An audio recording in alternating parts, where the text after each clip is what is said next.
നിങ്ങൾക്ക് മുട്ടുവേദനയുണ്ടോ?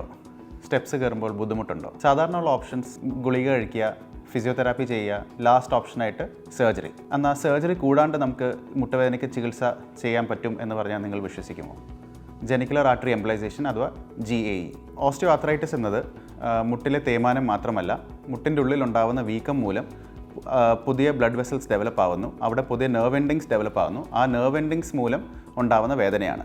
അപ്പോൾ ഇവിടെ നമ്മൾ പ്രൊസീജിയറിൽ തൊടയുടെ സൈഡിലുള്ള രക്തക്കൊഴലിൽ ചെറിയൊരു സൂചി കുത്തി അതുവഴി ഈ അബ്നോർമലായ ബ്ലഡ് വെസൽസിൽ പോയി അതിനെ ബ്ലോക്ക് ചെയ്യുന്നു.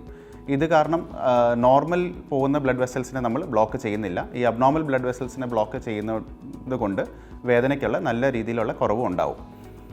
ഇതിലുള്ള പഠനങ്ങൾ പറയുന്നത് 1 മുതൽ 2 വർഷം ഫോളോ അപ്പിൽ വരെ പേഷ്യൻസിന് ഓൾമോസ്റ്റ് 70 to 80% ഓഫ് ദ പേഷ്യൻസിന് നല്ല രീതിയിലുള്ള വേദന കുറവ് ഉണ്ടായിട്ടുണ്ട്.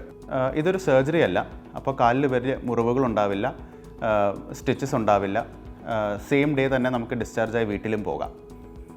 ഇതുമൂലം വേദന സംഹാരികളുടെ എണ്ണവും നമുക്ക് നല്ല രീതിയിൽ കുറയ്ക്കാൻ സഹായിക്കും. ഈ പ്രൊസീജിയർ നമുക്ക് ആർക്കൊക്കെ ചെയ്യാം. ഇത് സർജറിക്ക് റിസ്ക് ഉള്ളവർക്ക് ചെയ്യാം, അല്ല സർജറി ചെയ്യാൻ താല്പര്യമില്ലാത്തവർക്കും ഈ പ്രൊസീജിയർ എഫക്റ്റീവായിട്ട് ചെയ്യാൻ പറ്റും. ഇതിലുള്ള കോംപ്ലിക്കേഷൻസ് സാധാരണഗതിയിൽ ഇത് വളരെ സേഫ് പ്രൊസീജിയറാണ്. സ്കിന്നിൽ ചെറിയ രീതിയിലുള്ള ഡിസ്കളറേഷൻ ഉണ്ടാകാനുള്ള റിസ്ക് മാത്രമേ ഉള്ളൂ. മേജർ കോംപ്ലിക്കേഷൻസ് ഉണ്ടാകാനുള്ള സാധ്യത വളരെ കുറവാണ്.